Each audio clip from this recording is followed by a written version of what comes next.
그러니까 내가 있는 곳에 나의 삶이 있는 것이고요. 내가 있는 곳, 내가 어떤 곳들을 거쳐왔는가, 내가 있었던 것이 어떤 것인가가 결국 내 인생을 만드는 거예요. 그게 내 인생이 되는 거예요. 그러니까 내가 우주의 중심이 아니라 내가 있는 곳이 우주의 중심이다. 그리고 내가 있는 곳에 나만 있는 게 아니거든요. 그렇죠? 많은 사람들이 있는 거예요. 함께하는 사람들이 있는 거예요. 그들이 결국은 내가 사랑해야 될 사람이고, 내가 용서해야 될 사람이고, 내가 함께 살아가야 할 사람들이고, 그들과 함께 우리는 우리의 삶을 또 만들어가야 하는 것입니다. 굉장히 중요한 의미가 저는 있다고 생각을 해요. 그래서 우리는 굉장히 독립적이고 개별적이면서도 동시에 또 우리는 객관적이고 또 공동체적인 그런 삶을 살아야 한다는 그런 의미가 있죠. 여러분, 기독교는 굉장히 그 공간을 중요시합니다. 공간을 중요시하거든요. 그래서 여러분, 우리가 성경에도 보면은 이제 하나님이 임재하시는 곳이, 그것이 천국이고, 거기가 어디든지 간에 하나님이 계신 곳이 천국이잖아요. 그죠? 하나님 내 마음에 있으면 내 마음이 천국이고. 그러니까 중요한 것은 뭐냐면 있는 곳, 공간이에요. 비어있는 공간이 아닙니다. 그 공간 속에 누가 있느냐, 이게 굉장히 중요한 거예요. 우리가 가만히 봐도요, 여러분, 우리의 인생에 있어서도요, 그 공간에 누가 있느냐가 굉장히 중요한 사건이에요. 그렇잖아요? 그 공간을 채우고 있는 사람들이 누구냐에 따라서 그 공간이 지옥이 될 수도 있고 하나님의 나라가 될 수도 있고, 그죠? 그 공간이 아름다운 곳일 수도 있고 취약한 곳이 될 수도 있고. 우리는 굉장히 공간을 중요시합니다. 그러면 그럼 시간은요? 이렇게 얘기를 하시는 분들이 있는데, 사실은 여러분, 시간과 공간에서 무엇이 더 앞서죠? 무엇이 더 큰 개념이죠? 제가 전에 한번 말씀드렸는데, 물리학에서 얘기할 때 공간이죠. 여러분, 공간은 시간을 초월합니다. 가장 쉬운 예가 뭔지 아세요? 우리가 지금 여기에 있는데 이 자리에 여러분, 이 공간은 변함이 없지만, 그죠? 이 공간을 지나가는 시간은 무수히 많은 변화가 있었죠. 그러니까 이 공간은 여러분, 시간보다 더 큰 개념입니다. 그러니까 공간에 따라서 시간의 흐름이 달라지기도 하고, 그게 상대성 이론의 핵심이 그거예요, 여러분. 속도가 아닙니다. 공간이에요, 공간. 왜냐하면 속도를 또 결정하는 것도 공간이니까. 그 공간의 크기가 그 공간을 가로지는 시간의 속도를 결정하잖아요. 그죠? 그렇죠? 그리고 그 공간에 또 뭐가 작용하죠? 여러분, 중력이 작용해요. 중력은 뭐예요? 힘이 굉장히 세가지고 시간도 굴절시켜요. 그렇죠? 그래서 이 공간이 중요하다는 것, 그러니까 기독교가 이 공간을 굉장히 중요시했다는 것, 이거는 상당히 큰 의미가 있다고 생각을 합니다. 근데 지금도 마찬가지예요, 여러분. 그 인류 역사의 모든 사건들은 그 공간 속에서 어떤 사람들이 무슨 일을 했느냐에 따라서 이루어지는 것들이잖아요. 그죠? 여러분, 부의 비결도 마찬가지입니다. 공간을 지배하는 사람이 부를 쟁취합니다. 뭐 단순히 땅을 많이 확보하고 영토를 넓히고 부동산을 많이 가져, 그런 차원이 아니라 이 시간의 이 제약을 넘어설 수 있는 가치를 획득한 사람, 그런 사람이 진짜 인류사에 굉장히 큰 업적을 남기고, 또 그런 사람이 진짜 부자가 되죠. 사실은. 자, 오늘은 이제 그 다음 단계로 이제 넘어가서요. 우리 제목이 내 안에서 모든 것을 구하라는 거죠. 세상의 중심에 너 홀로 서라 라는 말과 이 말이 같은 얘기입니다, 사실은. 자, 에머슨이 우리가 인생을 살면서 우리가 극복해야 할 그것이 뭐라고 그랬죠? 그것은 순응, 세상에 순응하는 것, 세상의 가치에 순응하는 것, 그리고 또 일괄성이라는 거. 일괄성이라는 건 뭐라고요? 우리가 지난 시간에 나왔죠. 과거의 내가 계속 유지되는 거예요. 이것을 좋게 말해서 일괄성이라고 얘기하지만 이것은 우리로 하여금 더 나은 삶으로 나아가지 못하게 한다는 거죠. 우리는 언제든지 변화해야 한다는 거예요. 어제의 나와 오늘의 내가 달라지고 미래의 나도 달라져야 된다는 거죠. 이걸 두려워하지 말라는 거예요. 네. 그리고 우리가 그런 삶을 지향할 때 사람들은 왜 너 과거에는 그렇게 살았고 그렇게 말했고 그렇게 선택하고 그렇게 행동을 했는데 왜 지금은 그때와 다르냐 이렇게 비난을 하는데 그것은 비난거리가 될 수 없다는 거죠. 우리는 끊임없이 계속해서 상향적 변화를 추구하는 사람들이기 때문에 당연히 이 두 가지를 우리는 극복해야 된다는 거예요. 그러면 이 두 가지를 극복하고 우리는 어떻게 돼야 되는가? 우리가 지향해야 될 것은 어떤 가치가 있느냐? 이 책에 의하면 뭐죠? 여러분? 자발성을 얘기하고요. 두 번째로 얘기하는 게 뭐냐면은 본능을 얘기하는 거예요. 여기서 자발성이라는 것은 뭐냐면 억지로 하는 게 아닌 거예요. 내 스스로 하고 싶어서 하는 거예요. 여러분 그런 일 있죠. 남들이 보기엔 정말 귀찮은 일이고 굳이 그걸 이렇게 신경 쓸 필요도 없고 하지만 나는 그 일에 마음이 끌려요. 그죠? 그리고 그 일은 나와 깊은 연관이 있는 것 같아요. 내가 침묵할 수가 없어요. 내가 무관심할 수가 없어요. 그렇죠? 뭐 그걸 사람들은 기질이라고도 얘기하고 뭐 성품이라고도 얘기를 하지만 그런 차원을 넘어서는 거예요. 이상하게 그 일에 대해서만 남의 일 같지가 않아. 네.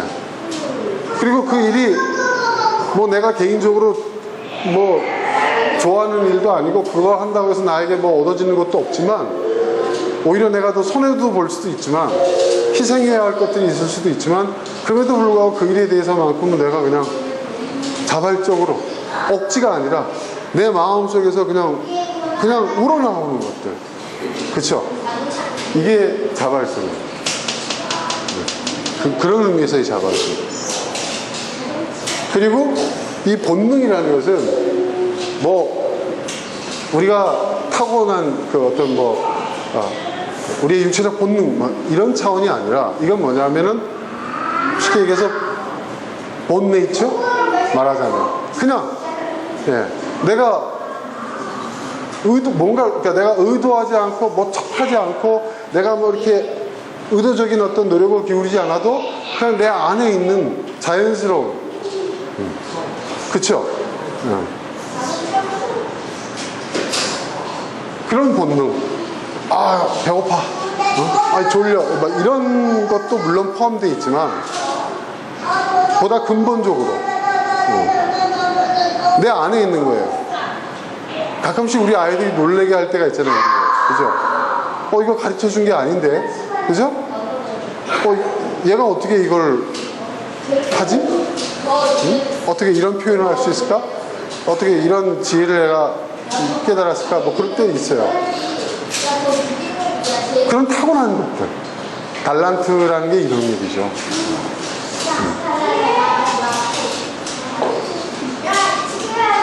여기에 우린 충실해야 된다. 여기. 이건 뭐예요? 태어날 때부터 이미 하나님이 우리에게 주신 거예요. 그죠? 여러분, 이 자발성이, 기독교에서 말하고 있는 이 자발성이, 이게 바로 사명이에요. 사명이 딴 게 아니에요. 난 이 일에 대해서 내가 스스로가 나는 이 일을, 자발적으로 나는 이 일에 참여하고 싶어. 나도 모르게 내 마음이 글로 가. 관심이 쏟아져. 그게 사명이에요. 어려운 말로 사명이지만 쉽게 얘기해서 이게 여기에 바로 이 자발성, 내가 자발성을 느끼는 그 분야, 그 방향이 내가 존재하는 목적이에요. 나를 향하신 하나님의 뜻이 거기에 있는 거예요.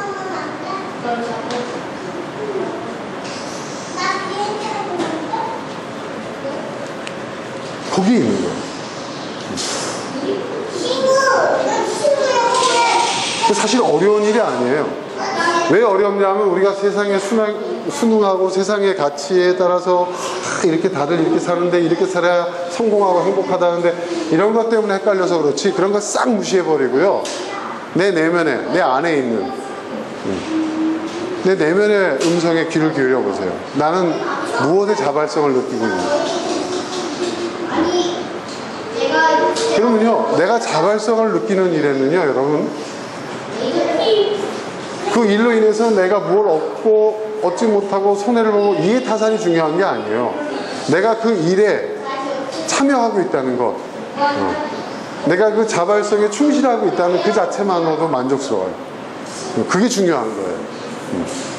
그리고 그 일을 할 때는요, 힘들지가 않아요. 스트레스도 안 받아요, 사실은. 그 스트레스도 나를 갉아먹는 스트레스가 아니야. 나를 성장시키는 스트레스예요.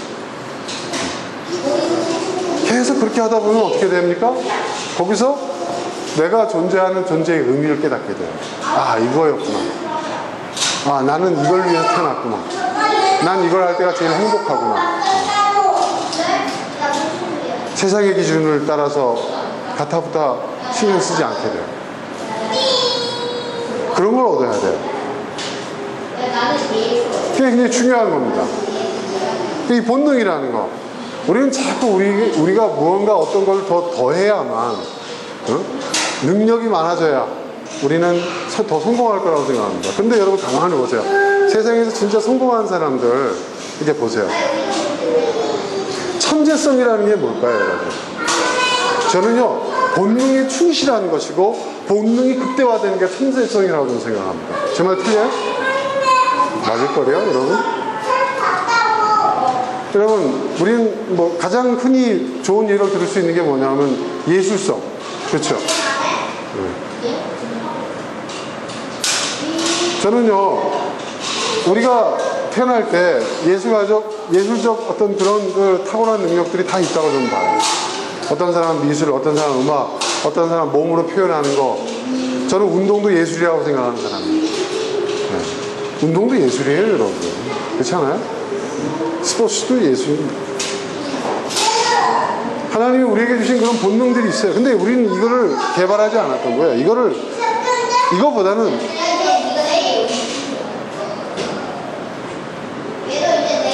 제가 가만히 생각하니까요. 제가 운동선수가 됐으면 굉장히 대성했었을 만한 기질을 갖고 있었을 거예요. 제가 무슨 그렇다고 해서 제가 운동신경이 뛰어나다 그만큼 그런 얘기가 아니라 제가 가만히 생각해 보니까 저의 성향이 이 스포츠를 하는 사람들의 성향과 굉장히 비슷해요.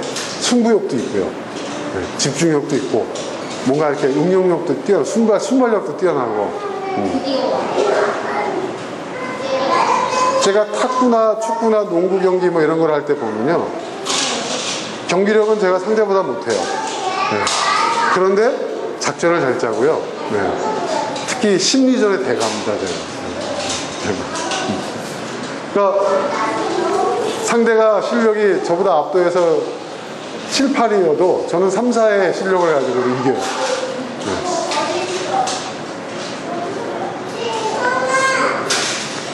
사기를 잘 치요. 아무튼 여러분 이게 굉장히 중요한 겁니다. 이게 굉장히 중요한 겁니다. 여기서 우리는 시작을 해야 돼요. 그리고 여기에 충실하는 것이 여러분 가만히 생각을 해보세요.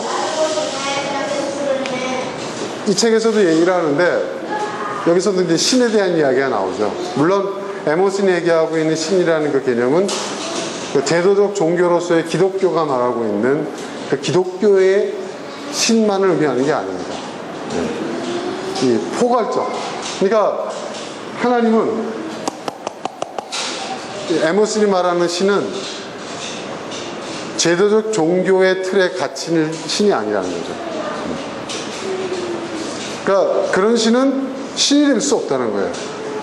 제도적 종교의 틀에 갇혀 있으니까. 신은 뭐예요? 그것조차도 초월할 수 있어야 진정한 의미에서 신이라는 거죠. 그러니까 여러분 니체가 말한 신은 죽었다 했을 때 그 죽은 신은 뭐예요? 제도적 종교의 틀 안에 갇혀있는 신은 죽었다는 거예요. 그리고 니체가 말하는 게 뭐예요? 나는 춤추는 신을 믿는다고 했어요. 춤추는 신이 뭐예요? 춤춘다는 건 자유를 의미하잖아요. 어느 것에도 제한받지 않는 거예요. 그죠? 난 춤추는 신을 믿는다는 거예요. 모든 이념과 제도와 종교의 틀을 초월해버린 신. 그래야만 진정한 신이다. 그래야만 신으로서 우리가 인정할 수 있는 신이다.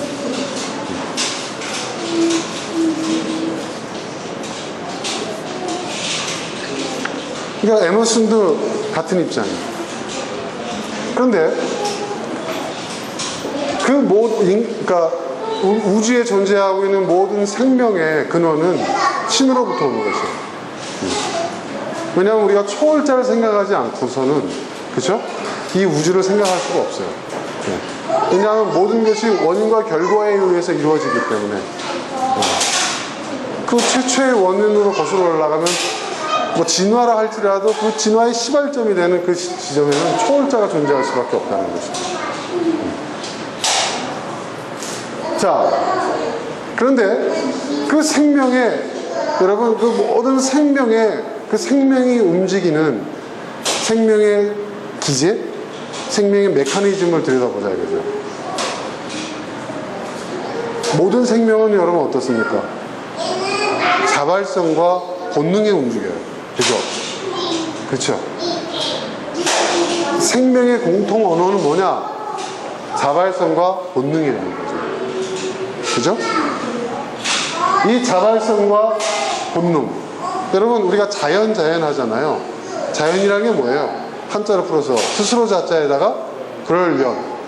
뭐예요? 자발성이에요. 저절로 그렇게. 스스로 그렇게. 자발성이잖아요. 그죠? 네? 그리고 모든 살아있는 생명은 본능에 충실해야 되잖아요. 그죠? 그래야 생존할 수 있는 거예요. 이 두 가지가 조물주가, 초월자가 이 우주상에 존재하는 생명을 움직이는 그 기제, 그 메커니즘이라는 거죠. 오히려 순응하고 계속 현재의 제자리만 머물려고 한다면 이게 어떻게 돼요? 이게 죽음이에요. 그렇지 않습니까, 여러분? 여러분, 순응의 끝은 뭐시죠? 순응의 끝은 뭡니까? 순응하고 일관성을 계속 유지하게 되면 결국은 어떻게 돼요? 어떻게 돼요? 동일해지게 되죠. 동일해지게 되죠. 그죠? 죽음과 생명의 차이. 죽음이라는 게 뭐예요? 모든 것이 다 동일해지는 거예요. 우리가 죽어서 땅에 묻혀가지고 어떻게 돼요? 흙으로 돌아가잖아요. 자연과 똑같아지죠. 동일해져 버리잖아요. 순응과 일괄성이 계속 지속이 되고 이 끝으로 가게 되면 어떻게 되느냐? 모든 것이 같아져요. 이게 뭐죠? 물리학에서 말하는 엔트로피잖아요. 엔트로피. 엔트로피는 뭐예요? 무의 상태예요. 무로 돌아가는 거예요. 이게 죽음이에요. 근데 생명은 뭐예요? 자발성, 독립적이고, 그죠? 그리고 본능에 충실하고 본능을 구현하는 거예요. 이게 생명이에요. 우리의 삶이 그래야 된다는 거예요. 우리의 삶. 이게 굉장히 우리한테 던지는 의미가 굉장히 크다고 저는 생각을 합니다. 그러니까 여러분이 나는 무엇을 할 때 내 인생의 가장 큰 의미와 가치가 느껴지는가? 나는 더 행복해질 수 있는가? 그리고 내가 사는 보람을 느낄 수 있는가? 여러분이 자발성을 느끼는 거예요.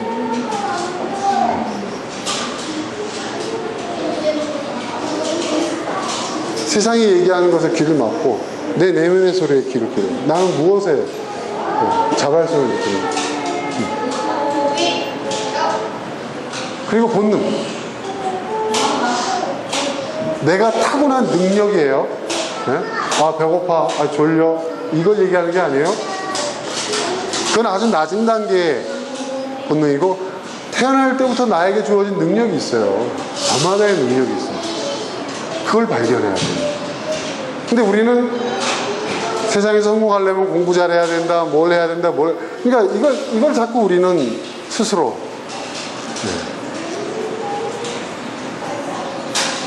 방관해버리고, 개발하지 않고, 발견하지도 않고.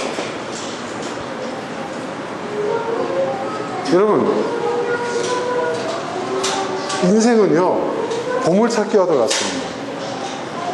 근데 그 보물찾기는 세상에서 보물을 찾는 게 아니에요. 내 안에서 보물을 찾는 거예요. 내 안에.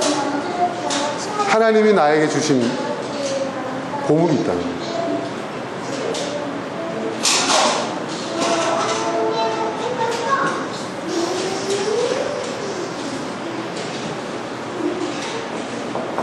이 두 가지.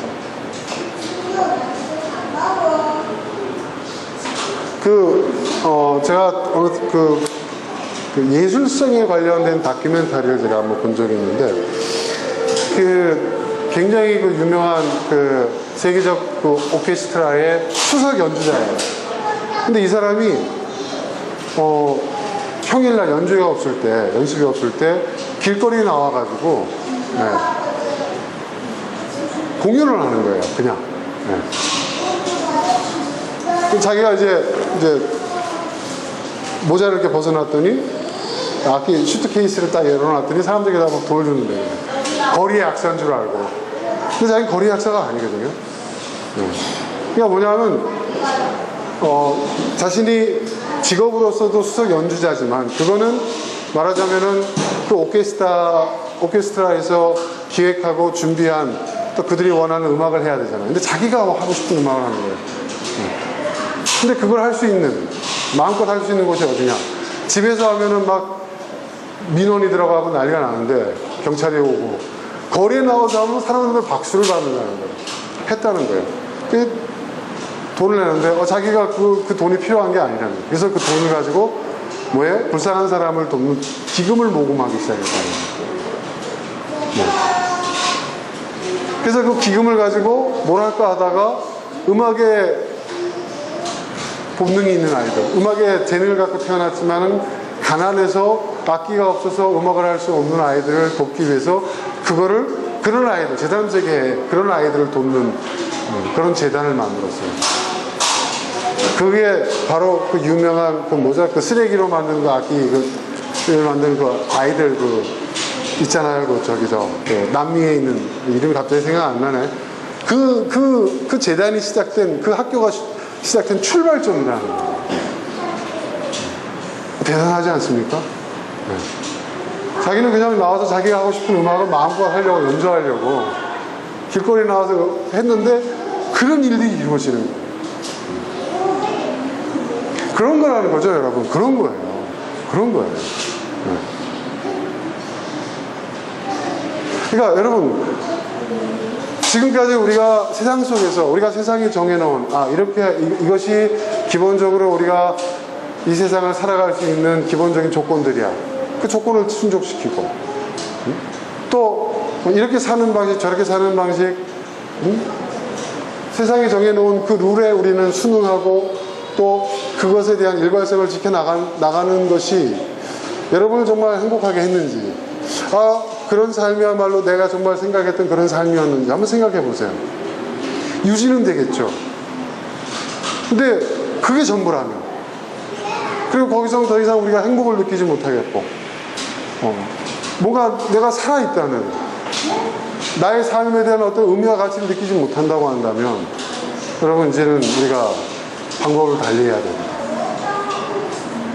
이게 아니라 여기에 길을 기울여야 돼요. 세상이 어떻게 돌아가는가, 세상이 어떻게 움직이는가 보다는 내 안에 무엇이 있는가. 이 책에서 얘기하고 있는 내용이 그겁니다. 여러분, 애들이 왜 공부 안 하는 줄 아세요? 머리가 나빠서가 아닙니다. 여러분, 솔직히 말해서 학문적 뛰어난 업적을 거둬야 하는 어떤 그런 수준까지 가려면은 여러분 타고난 머리가 있어야 됩니다. 그런 본능이 있어야 돼요. 그런데요, 사실은 웬만하면 자기가 자발성만 느끼면 해요. 공부는. 사실 그렇습니다, 여러분. 제가 제일 어처구니 없는 게 뭐냐면, 제가 수학을 되게 싫어했거든요. 근데 그 수학을 싫어하는 이유가 있어요. 제가 수학 선생님들하고 인연이 안 좋았거든요. 내가 한 번 얘기한 적이 있을 거예요. 상처가 있었어요. 제가 분명히, 제가 그랬잖아요. 제 자발적으로 수학 공식을 하나 제가 깨달은 게 있어요. 근데 제가 선생님한테 혼났어요. 네. 답안지에 답을 맞게 썼는데도 인정을 못 받아요. 왜? 학교에서 가르친 공식대로 안 풀었다고. 네. 그 다음부터 저는 수학이 이런 거라면 나 안 해. 근데 이렇게 반발심이 생긴 거예요. 수학 공부 안 했어요. 수학 점수가 안 좋았는데, 한참, 이제 중고등학교 졸업하고 한참 뒤에 제가 수학에 대한 한이 있어. 수학이 도대체 뭔가 하고 공부를 한번 해보자 해가지고, 수학의 원리에 관련되어 있는 책들, 주로 일본에서 나온 서적들, 번역 서적들인데, 오래전에 번역했던 책들, 그런 책들을 이렇게 쭉 보니까 그 수학의 원리를 깨달으니까 너무 재밌네요. 수학이라는 것이 딴 게 아니라 논리예요, 논리더라고요. 논리적 사고를 단순화한 거예요, 숫자로. 그러니까 그 숫자로 단순화한 걸 문장으로 풀어내니까 이렇게 쉬울 수가 없어. 아니, 왜 이렇게 어렵게 가르쳤을까? 왜 무조건 이 공식대로 외우라고만 했을까? 그리고 왜 공식대로 풀지 않으면 틀림답이라고 했을까? 참 답답하더라고요. 그러니까 나중에는 그걸 알게 되니까 제가 그렇게 싫어했던 수학을 자발적으로 한 문제씩 풀더라고요. 인터넷에 보면 수학 공식들, 그러니까 수학 문제들이 나와요. 네, 레벨이 있어요. 그럼 한 문제씩 한동안 제가 그거 푸는 게 재미였습니다. 네. 근데 그 푸는 방식이 재밌어요. 네. 숫자로 푸는 방식이 있고요, 기호로 푸는 방식이 있고요. 그거 아세요, 여러분? 우리가 생각하고 있는 공식이라는 것이 우리는 주로 수학 연산 공식만 알고 있는데, 여러분 어떤 문제를 풀기 위한 공식이라는 것이, 한 문제에 대한 그 풀 수 있는 공식이라는 것이 7가지, 8가지가 넘더라고요.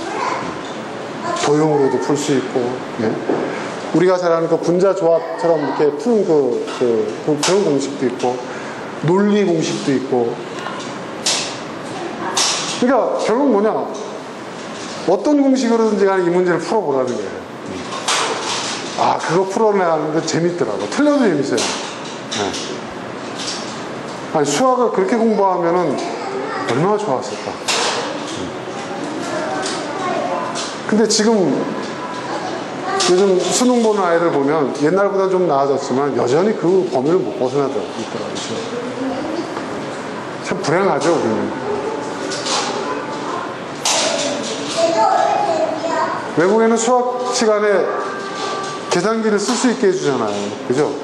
공식 외우고 이런 게 중요한 게 아니라는 거예요. 중요한 건 뭐예요? 이 문제를 어떻게 해결하느냐. 그죠?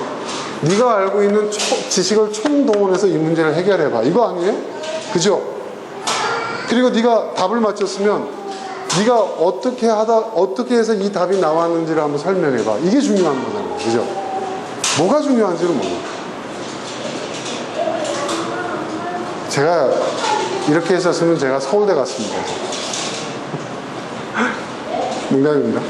자, 아무튼 여러분, 바로 이거예요. 그러니까 애들도 자발성을 느끼는 분야를 발견하게 해야 돼요. 그러면 스스로 합니다. 무섭게 합니다. 그리고 이 아이가 갖고 있는 본래의 능력, 하나님이 이 아이에게 주신 능력,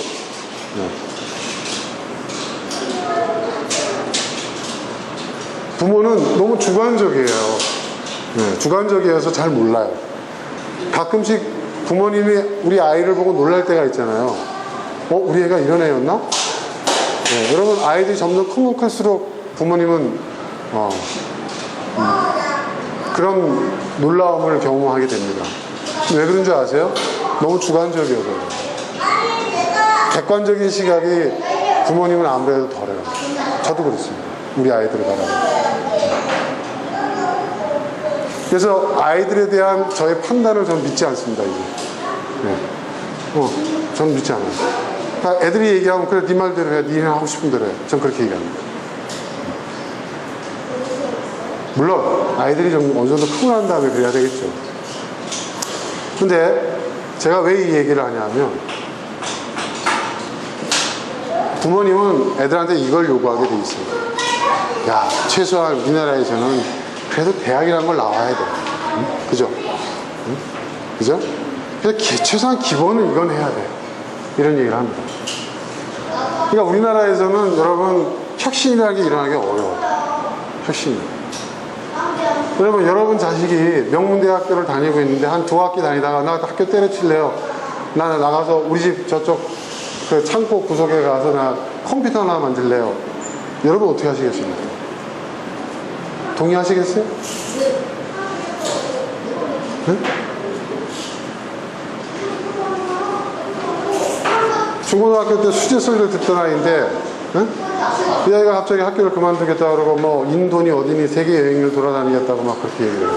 여러분 어떻게 하시겠습니까? 그런 아이.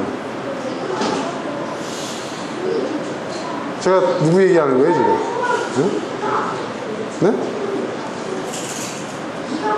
빌 게이츠하고 스티븐 잡스 얘기하는 거 아니에요. 그죠 여러분?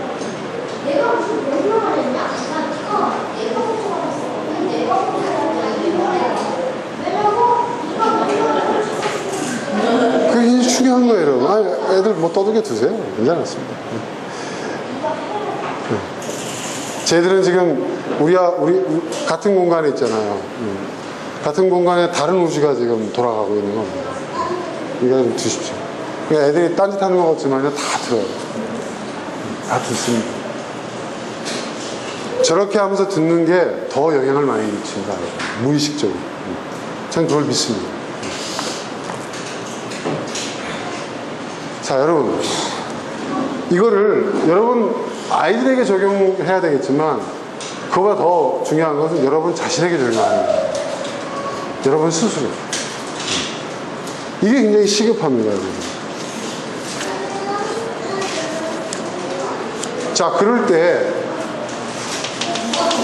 자발성과 본능에 충실할 때 그리고 내가 있는 그곳이 우주의 중심이라고 그랬잖아요. 그곳에서 사건이 일어나기 시작합니다. 사건이. 제가 저번에 여러분한테 말씀드렸죠. 사고와 사건의 차이를 아시죠 여러분?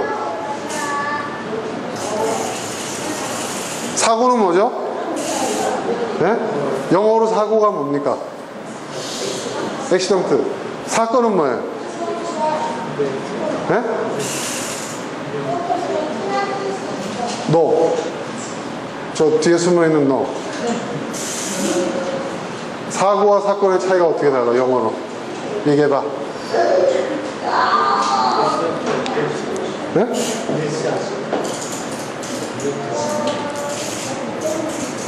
맞아요. 틀린 얘기가 아니에요. 근데 제가 얘기하고 있는 것은 액시던트와 이벤트 뭐 맞습니다. 틀린 얘기가 아니에요. 근데 이게 어떤 의미로서 다른 건지. 사고는 뭐예요? 나의 의사와 상관없이 일어나는 거고. 사건은 뭐예요? 사건은 뭐예요? 의도적으로 일으킨 거죠. 근데 우리가 사건은 흔히 나쁜 의미로 사용해요, 우리가. 그죠? 경찰서에서 너 사건 쳤지 뭐 이런 식으로 얘기를 한다면 사건을 뭐 우리가 뭐 수사한다 뭐 이런 얘기. 근데 사실 나쁜 의미가 아니에요, 이게. 사건이라는 게. 사고는 뭐예요? 내가 의도하지 않고 나의 의사와는 상관없이 일어나는 거예요. 교통사고 와서 들이받은 거예요. 그죠? 그죠? 재밌는 예. 여러분의 결혼은 사고였습니까? 사건이었습니까?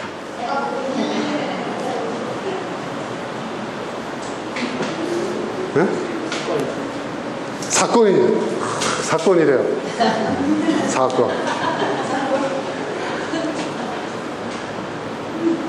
자, 여러분. 사고는요, 뭐예요? 사고는 그냥 내가 의도하지 않고 내가 겪게 되는 일들이에요. 운명처럼. 불행한 일일 수도 있고, 행복한 일일 수도 있어요. 하지만 이것 자체는 뭐예요? 그냥 사는 인생에, 내가 인생을 살아갈 때 일어나는 일들이에요. 수많은 사고들이 있어요. 그죠? 근데 사건은 달라요. 사건은 뭐예요? 어떤 의지가 들어가는 거예요. 그죠? 그리고 그 사건 이전과 이후는 같을 수가 없어요. 그죠? 결혼이 좋은 예예요. 결혼 이전과 결혼 이후는 여러분 분명히 다르게 살 수밖에 없어요. 그렇죠? 결혼한 이후에도 결혼한 이전처럼 산다면 여러분 그 결혼 온전할 수가 없습니다. 그렇죠?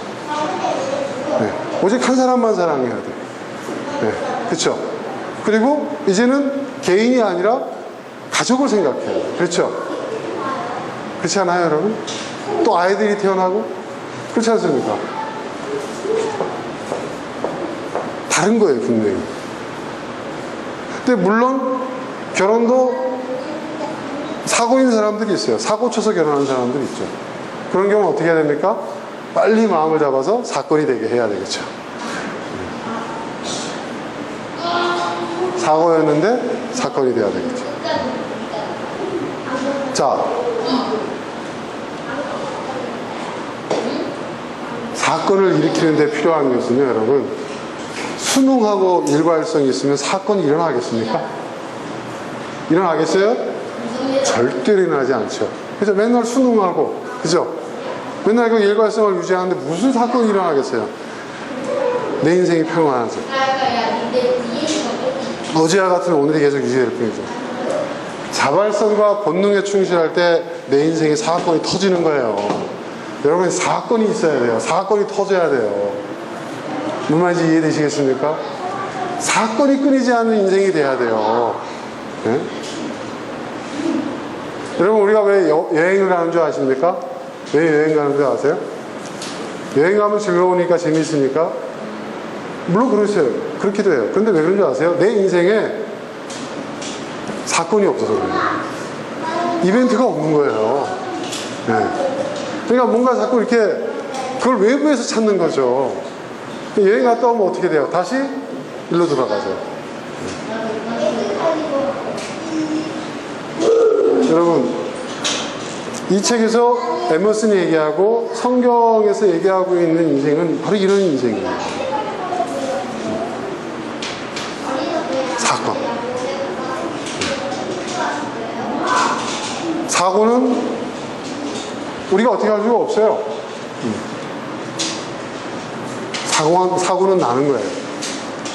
내가 낸 것도 있겠지만 인생을 살면서 이 사고는 와서 부딪히는, 교통사고처럼 와서 들이받는 거예요. 어쩔 수 없어. 이것에 대해서는 우리가 담대하게, 대범하게 받아들여야 됩니다. 하지만 이건 달라요. 어떤 사건을 치느냐가 중요합니다. 어떤 사건을 치느냐. 그죠? 그러니까 여러분, 지금 우리가 살고 있는 이 시대에, 이 시대를 이끌어가는 그 위대한 그 리더들, 그런 사람들 가만 보세요. 그 사람들은요, 그 사람들은 사건을 치는 사람들이에요. 큰 사건을 일으키는 거예요. 그 사건의 결과물이 그들을 성장시키고 세상을 변화시키는 거예요. 그러니까 여러분, 우리는 사건을 준비해야 돼요. 사건을 터뜨려야 됩니다. 그것이 바로 이 자발성과 본능으로부터 온다는 거예요.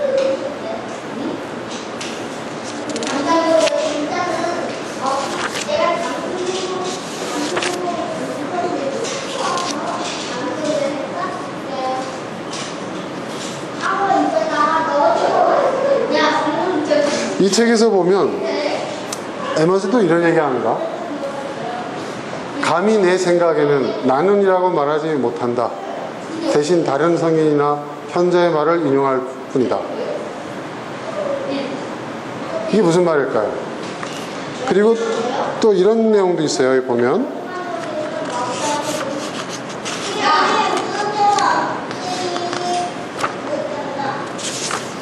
네, 우리의 독서는 구걸이요 아첨이다. 역사를 읽는 우리는, 우리의 상상은 우리를 속인다. 뭐 이런 얘기가 있어요. 이게 무슨 얘기일까요? 여러분, 사실 논문 써보신 분 여기 계시겠지만 논문에서 내가 정말 하고자 하는 내용은요, A4지로 몇 장 안 돼요, 사실은. 그죠? 사실은 그 대부분이 다 뭐예요? 남의 글들을 인용한 거잖아요. 남의 그 연구 결과를 인용한 거예요. 우리나라 논문이 특히 그렇습니다. 그리고 그런 논문이 잘된 논문이라고 얘기를 해요, 우리나라에서는.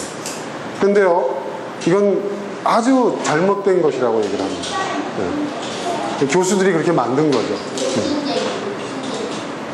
사실은 그러니까 우리나라에서 쓰여진 논문이 해외에 나가서는 별 인정을 못 받아요. 왜? 이건 전부 남의 글만 인용해 놨다는 거예요. 남의 연구 업적만 인용해 놨다는 거예요. 자기 게 없다고 그래요. 이거 굉장히 심각한 얘기거든요. 저도 그런 문제의식을 느끼고 제가 석사 논문 때 제 얘기를 줄여 썼더니 시건방지돼요, 저거. 논문지도 않은 교수님들. 네가 뭔데? 응? 논문 쓰면 학습이나 해라. 박사 논문 정도 쓸 때 가서 해라. 또 박사 논문을 쓰는 과정에서도 보니까 똑같아요. 네.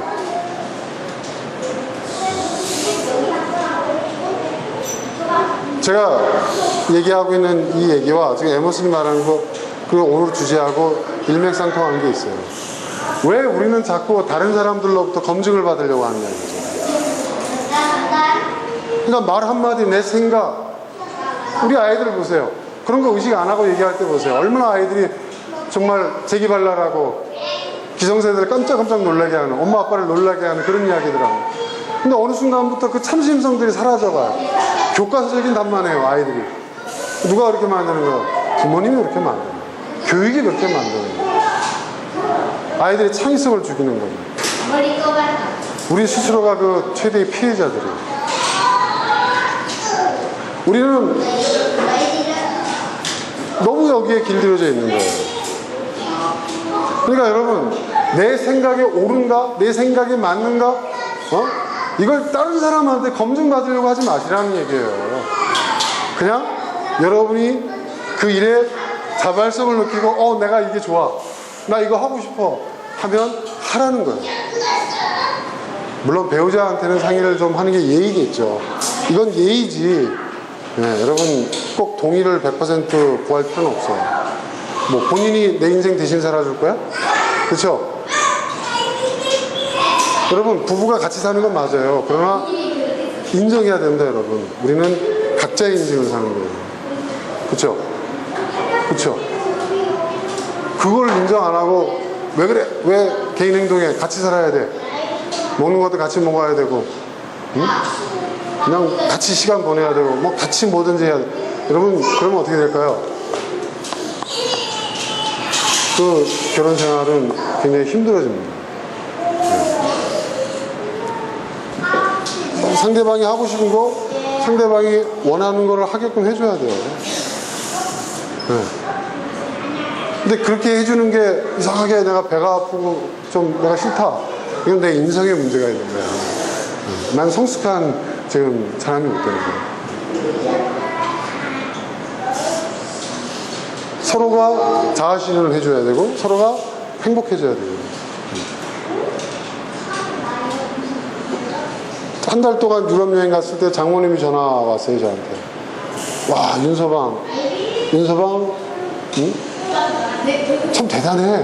뭐가요? 어떻게 부인을 한 달 동안 여행 보내? 아 여행 좋아하잖아요. 불편하지 않아? 걱정되지 않아? 아유 뭐 한 살 먹은 어린애도 아니고 잘할 텐데요. 근데 제가 느낌이 왔어요. 그게 뭐냐면 우리 장모님이 저를 칭찬하기 위해서가 아니라 걱정스러운 거예요. 한 달 동안 마누라를 유럽 여행을 보내고도 멀쩡하게 지내는 사이가 의심스러운 거예요. 그 느낌이 딱 뉘앙스가 오더라고요. 그래서 제가 싹 말을 바뀌었죠. 빨리 오긴 와야죠. 저도 힘듭니다. 그렇지. 아무튼 와서 잘해줄 거야 하면서 딱 끊으시더라고요. 그 대답을 듣기를 원하시더라고요. 그렇습니다. 여러분 그런 거를 또 요구할 수 있어야 돼요. 그러면 손은 누가 키워? 애들은 누가 키워? 그때는 또 내가 해줘야죠. 그렇잖아요? 서로.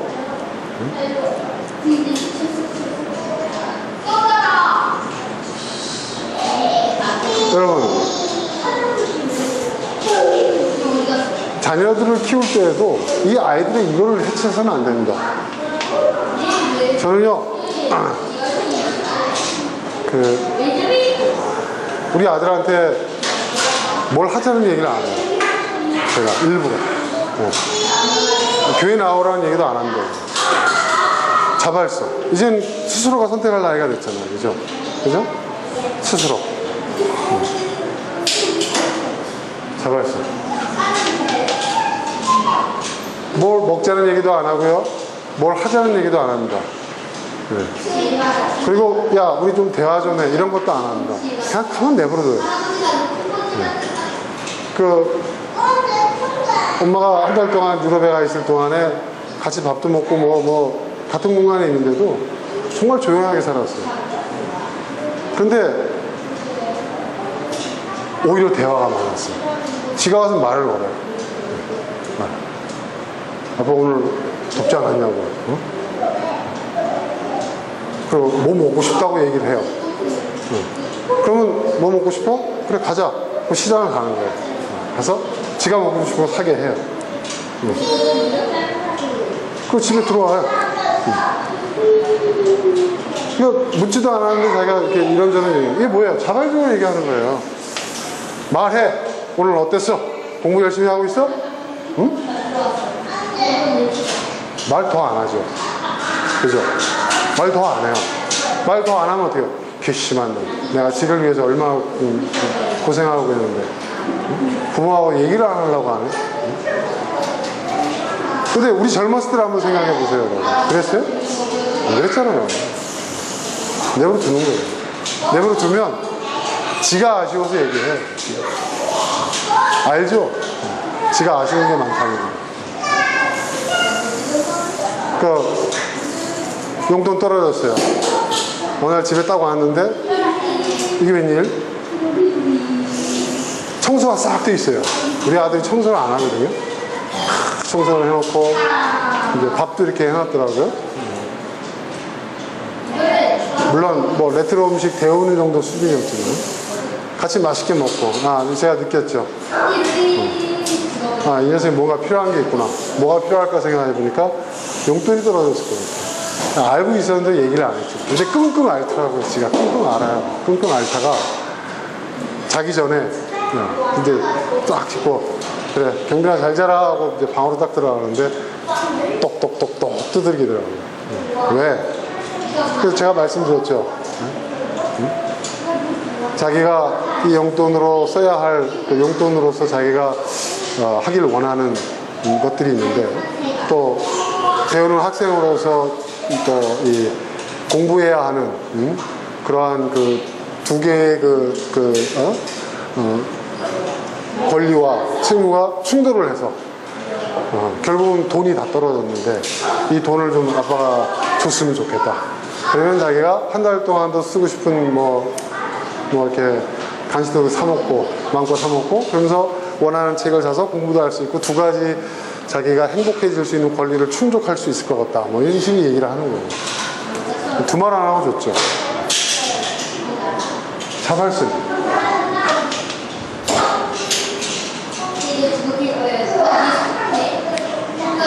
여러분 그게 굉장히 중요한 거예요. 돈 떨어질 때 됐구나. 저 고마워할 것 같습니까? 그 순간일 뿐이에요. 저는 그래요. 이게 반대로 하나님이 우리를 바라보는 시각도 똑같다고 저는 생각합니다. 하나님이 우리를 바라보는 하나님께서 우리를 바라보시는 시각 똑같다고 생각해요. 여러분 자발성이 아니라면 여러분 우리 인간의 그 자유 그죠? 그 자유라는 것은 결국 자발성 아닙니까? 자발성에서 우러나오지 않는 것이라면 그 어느 것도 진전성 있는 것이라고 할 수 없잖아요. 그죠? 사랑이라는 것도 그렇고 그렇지 않습니까? 여러분 선이라는 것도 마찬가지잖아요. 그죠? 믿음도 마찬가지잖아요. 우리가 생각해낼 수 있는 그 좋은 가치들 가운데서 여러분 자발성이 빠져버리면 아무것도 아닌 것이 되는 것들이 허다해요. 그렇죠? 이 자발성은 너무나도 중요한 거예요. 그러니까 내가 무엇에 자발성을 느끼느냐, 어떤 일에 내가 자발성을 갖고 있느냐가 여러분 인생에 있어서 굉장히 중요한 단서라는 거. 여러분 그걸 명심하시길 바랍니다.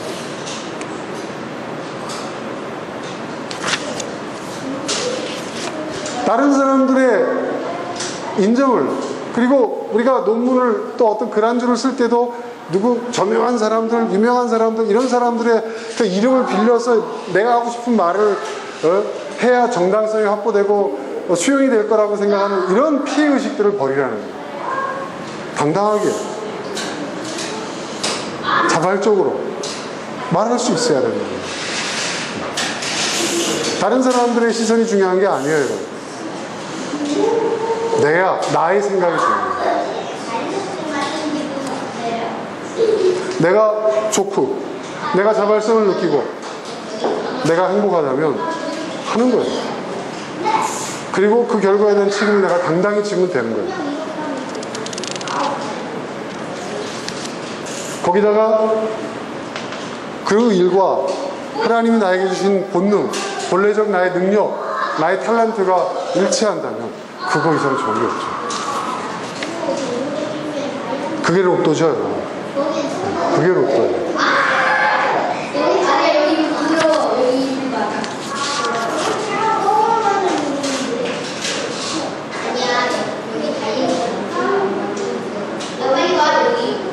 자, 제가 요 대목을 마지막으로 읽어드릴게요. 선이 당신 가까이 있을 때, 69페이지인데, 선이 당신 가까이 있을 때, 당신이 자신의 삶을 살 때, 그것은 이미 알려져 있거나 어떤 익숙한 방식에 의한 것이 아니다. 보세요. 선. 여기서 선이라는 것은 우리가 진선미할 때 선, 궁극적인 의미에서 선. 네. 가장 좋은 것을 얘기하는 거예요. 착하다 이런 차원을 넘어서서 선, 가장 좋은 것이 당신 가까이 있을 때, 우리에게 가장 좋은 것이 우리 가까이 있을 때, 그리고 당신이 당신 자신의 삶, 이런 삶이 아니라 정말 내가 살아야 할 나의 인생, 진짜 나의 인생을 살 때, 그때는 어떤 상태냐? 이미 알려져 있거나 어떤 익숙한 방식에 의한 것이 아니라는 거예요. 무슨 말인지 이해되십니까, 여러분?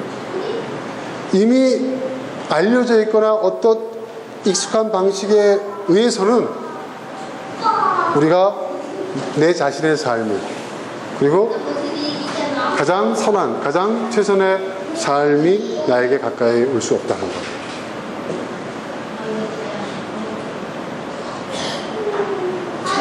다른 누구의 발자취도 더듬어 보려 하지 말라요.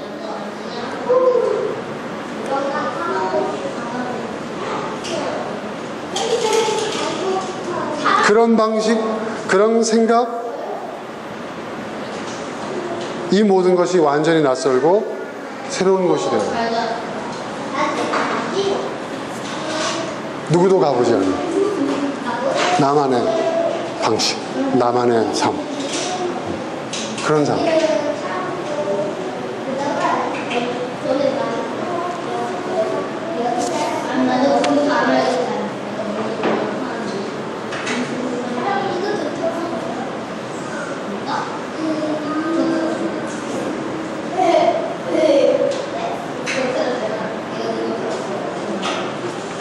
자, 정리하겠습니다. 여러분은 지금 여러분의 삶이 어떤 삶이 되길 원하십니까? 그냥 사고로 점철된 삶을 계속 이어나가시겠습니까? 아니면 여러분의 인생이 굵직굵직한 사건에 의해서 역동적이고 다이나믹하고 그런 여러분만의 그런 삶을 여러분 살고자 하십니까? 그렇게 되기 위해서는 순응하는 삶이야. 자발적. 그냥 그리고 일괄성이 계속 유지되는 그런 삶이 아니라 여러분의 타고난 능력, 본능에 충실한 삶, 그런 삶을 사십시오. 그럴 때 여러분은 정말 내가 이 땅에 존재하는구나, 나는 나의 삶을 살아가는구나, 나는 살아있구나 라는 그런 느낌을 갖게 될 것입니다. 그것이 무엇이든 다른 사람들의 시선을 의식하지 마십시오. 여러분은 그들과 다른 사람입니다. 자, 오늘 여기까지 하겠습니다. 함께 오늘 나눌 말씀 생각하면서